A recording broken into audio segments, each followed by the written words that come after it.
There appeared a story in the Chicago Daily News based on an article in Nation's Business by Associate Professor Lawrence L. Steinmetz, which pointed up the fact that often the best thing that can happen to a person is to be fired from his job.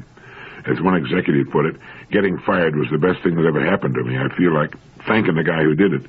And he was typical of a group of fired managers who told Professor Steinmetz of the University of Colorado that they are happier, better off financially, and better adjusted for having been canned. The school survey revealed that 70% of those fired now rate their relationship with their new bosses high. 70% also said relations with their former bosses had been low. Now, nearly all of them said they felt better off for changing jobs, and the rest said they were at least as well off. 55% said the job change caused no problems at home, and one-third said their home life was better. Almost two-thirds of those polled said they got more enjoyment from their new jobs, and significantly, 87% said salary was the most important aspect of any job, rather than job security. Firing a man who does not fit into the job you've hired him for can be, and in fact almost always is, the kindest thing you can do for him. Forgetting all about getting the kind of job you want done for the company and finding the right man for that job, keeping a man in a job he's not doing well is to keep a man unhappy and frustrated, and keep him from finding the job that's right for his talents and abilities. But most companies will go to almost any length before letting an unsatisfactory employee go. Management will procrastinate, vacillate, and sit on the fence sometimes for years before facing the inevitable. In the meantime, everybody suffers. A man in the wrong job might not get up the nerve to quit because of any old port in a storm philosophy.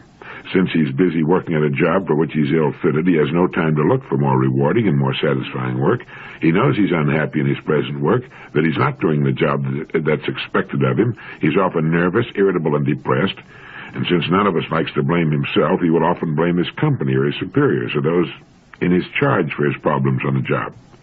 When actually no one is to blame except his superiors for not facing the fact that they've got a round peg in a square hole. I remember reading of a survey in which a group of very successful men were questioned as to their past jobs. Even though most of them had never thought much about it before, they had to admit that they owed their present success to the jobs they had lost in the past. Whether they had resigned or been fired made no difference.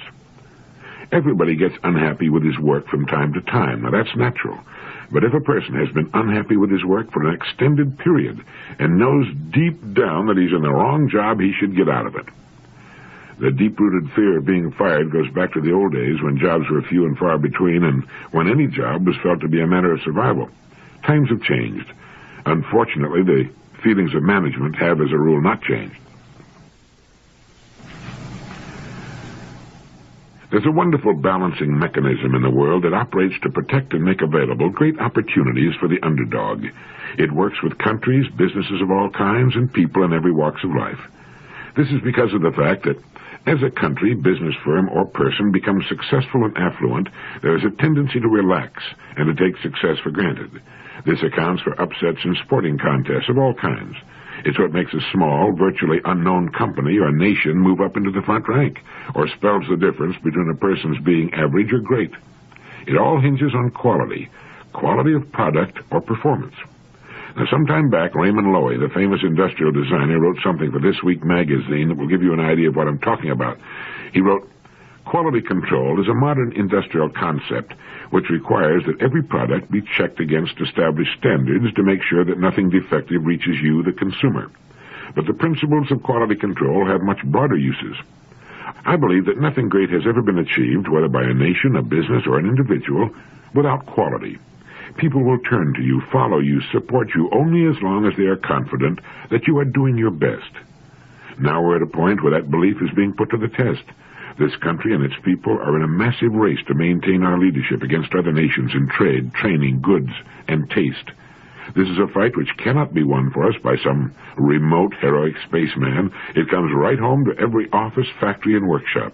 It's a fight measured more in actions than in words, and one where our country loses a little each time any one of us lets his standards fall.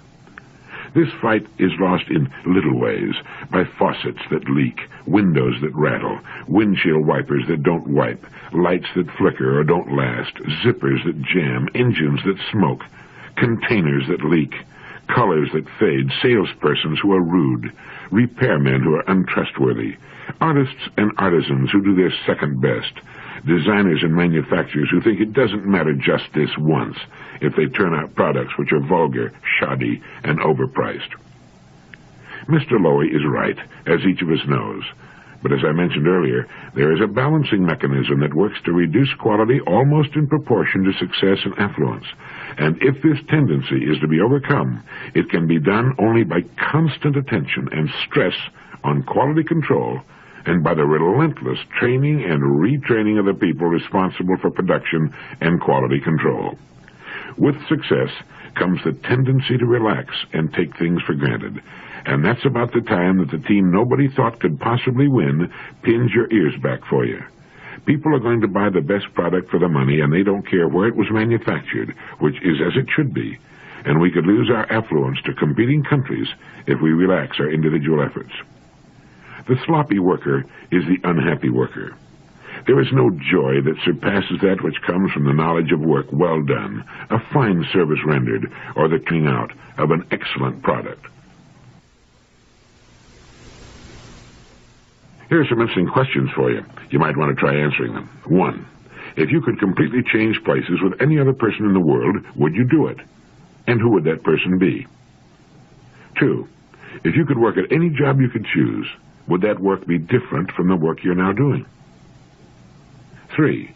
If you could live in any part of the country you want to live in, would you move from where you're now living? 4. If you could go back to, say, age 12 and live your life from that point over again, would you do it?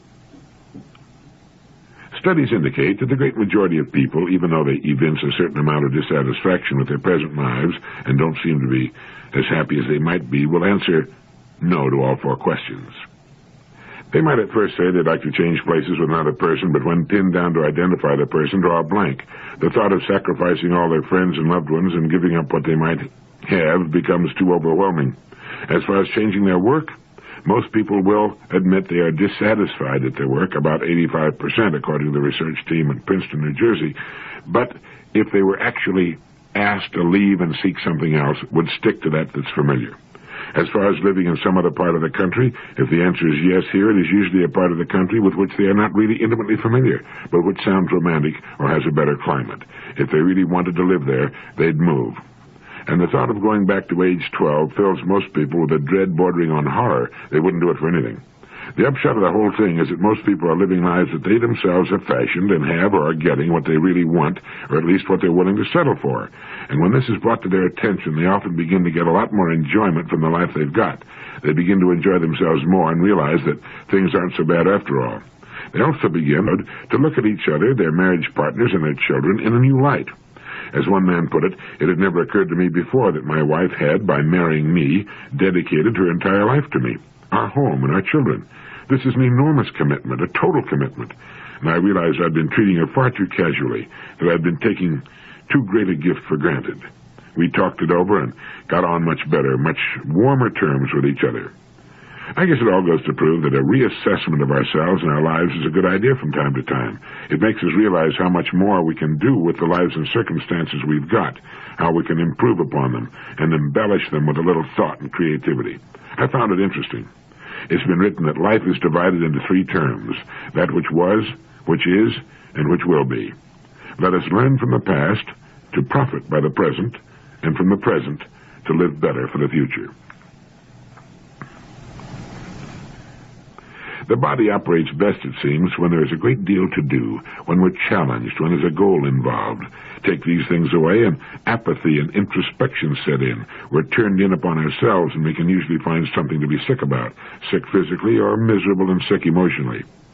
Moreover, we're at our most cheerful when we're busily engaged in something that needs to be done. And the times to watch out for and plan and prepare for are those times just following the completion of an important event. People are let down, at odds with themselves, and often terribly depressed just following the completion of something they've worked and planned for a long time. For no good reason they can think of, people who have just completed a big job, no matter how successful it may be, often fall into the deepest depressions. I'm reminded of the story of Thomas Hagen, who wrote the play Mr. Roberts, one of the most successful shows ever to be produced on Broadway. He was only 28 years old, attractive, healthy, talented, rich. The play was earning him about $9,000 a week in royalties. Yet he was found dead, a suicide, in his duplex penthouse apartment. Now, this may be an extreme case and a long way removed from the inexplicable depression suffered by a young mother following the birth of a child she's looked forward to for so long, but it remains a fact that when a person finishes a big job, he soon needs another. This is why successful writers keep turning out more books, and why the daily work of most people is much more important to their well-being than they may realize. So when you have to drag yourself out of bed on a cold, gray, rainy morning or tackle the laundry or the dishes, if you can't be grateful, which you should be, at least recognize that it's probably keeping you healthy. There's an old Arabian proverb that goes, "He who has health has hope, and he who has hope has everything."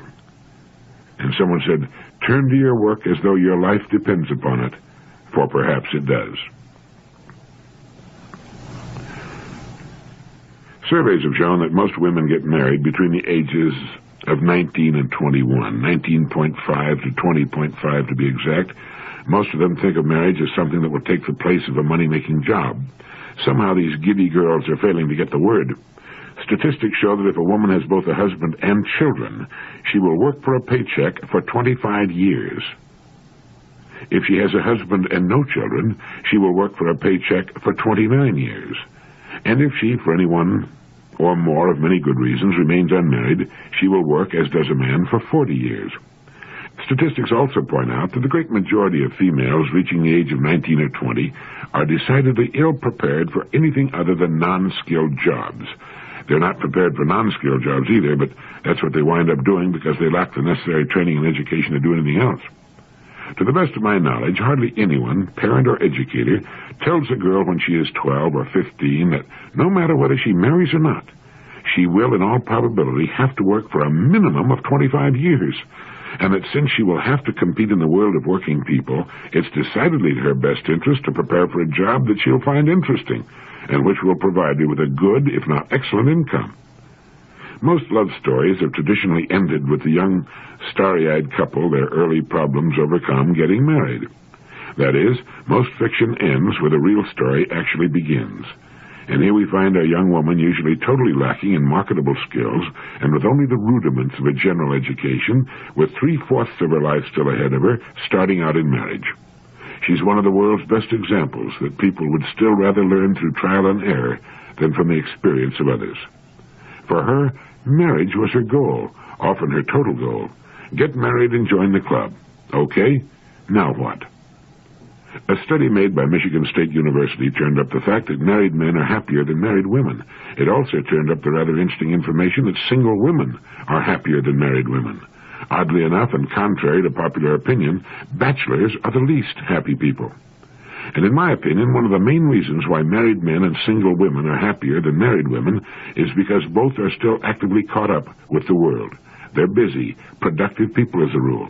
This is not to say that wives are not busy, nor productive. They are. They're the hardest working people in the world. But they often find their lives boring and unchallenging after a while, and this is because they stop learning too soon. They still have ample time to prepare themselves for rewarding and stimulating work, but few do. Most take the line of least resistance and settle back into a kind of apathy and watch the world go rushing by outside their windows. And when the day comes that they want to or have to start looking for work, they have a problem. Whether she needs to or wants to work or not, every girl should train for a career of her choice. It will bring interest and independence to her. It's also a great way to meet the right sort of man. The international affairs analyst Herman Kahn, he's also a physicist, mathematician, and Defense Department nuclear strategist, made a forecast a while back which predicts a rosy, cheerful finale to the remainder of the 20th century. He predicts that for most of the world's teeming multitude, some 6 billion people by the year 2000, the last third of this century will be peaceful and increasingly prosperous. For our part of the world, the picture Kahn paints borders on the idyllic. He says that we will have entered a post-industrial phase of such easy street affluence that many citizens may decide they don't have to work anymore at all. The big change from the gloom of the 1950s to the present optimism is that chances for a major thermonuclear war are now low. In the 1950s, he feels the probability was high. The world was lucky not to have had an all-out nuclear war, he says. For this country, Kahn sees nothing but wine and roses all the way. By the year 2000, that's close now, Kahn sees the disposable income per household reaching $25,000 a year. It'll beat that. But according to the story in Businessweek magazine, there'll be some traffic jams. 1/4 of the total U.S. population will be living in Boswash. That's the Boston-Washington urban complex. 1/8 in Chippets. That's Chicago-Pittsburgh complex. 1/16 in San. That's Santa Barbara, San Diego. He forgot the peninsula of Florida, which will be probably the 4th largest. As our affluence snowballs, there will be more job dropouts. That is, people who simply quit working and hobbyists who will work 2 or 3 months a year in order to pursue some avocation the rest of the year. But Kahn expects most of us to keep plugging away to pay for more of the good things of life. All this could lead to what Kahn views as a wholesome decadence, if you can imagine such a thing. The biggest problem for the U.S. and Canada and other leading nations in the last third of the century will be the search for meaning and purpose, for an answer to the question, what's it all about? It's wonderful to think of a completely affluent society with poverty and much of disease a thing of the past, but affluence will bring with it new problems, new challenges, some of them as far-reaching as any we've ever known. And I think Herman Kahn is right when he says the biggest problem in the last third of the century will be the search for meaning and purpose, for an answer to the question, what's it all about? I think this is what's bothering so many young people today. Living as they do in an affluent society with all their basic needs met, they've had to turn to other questions and seek other answers. And this trend will doubtless continue and grow more widespread as we move toward the end of the 20th century. Man must seek answers to problems. Remove one set of problems and he'll turn to a new set. And if the day should ever come that he runs out of problems, he's going to be in a worse fix than he is today. In Kenneth Good's book, It's Easier to Win, he writes, artists like to decorate public libraries with mural paintings of mankind struggling upwards in flame-like yearnings toward nobler things. The struggle, as a matter of fact, has been mostly in the other direction. Mankind in 1,000,000 years or so of evolution has fought savagely against progress. He's right there, you know. In fact, history proves that attempting to lever mankind up a notch or two out of his stagnant hog wallow was one of the best ways ever devised to get yourself ridiculed, stoned, locked up, tortured, drawn and quartered, or crucified. Civilization has been administered in the mass, much in the manner of a mother scrubbing her boy's neck and ears, and has been received as reluctantly. Modern man, all the billions of him, may owe all his culture and most of his comfort to the imagination, determination, and energy of just a few thousand individuals. Comparatively few of these are embalmed in biography, autobiography, and history. Fortunately, these few did, in passing, store up a set of rules reliable enough to make success fairly certain for those willing to follow in their footsteps. Furthermore, unfortunately, the struggle to win these days is easier. The world is larger to beat, of course. On the other hand, through this comforting sense of size, society comes gradually to be tolerant of even first-rate achievement. So if you're interested in making a first-class effort to win a temperately chosen goal, here are Kenneth Good's 7 steps to winning. 1. Focus the goal. Bullseye all immediate objectives into a single goal. 2. Project the direct line. Survey the straightest, simplest way for you to reach that single goal. 3. Fix a definite date for arrival. 4. Schedule a program for daily delivery of achievement which, rigidly kept, will bring you to your goal by that fixed date. 5. Control your rate of progress by regular comparison with the prearranged schedule. So, like the railroad conductor, you'll always know whether you are on time. 6. Deliver from within, by physical and emotional self-operation, the greatest power your person is capable of producing. 7. Reduce, by studiously advantageous presentation of your project, resistance from without.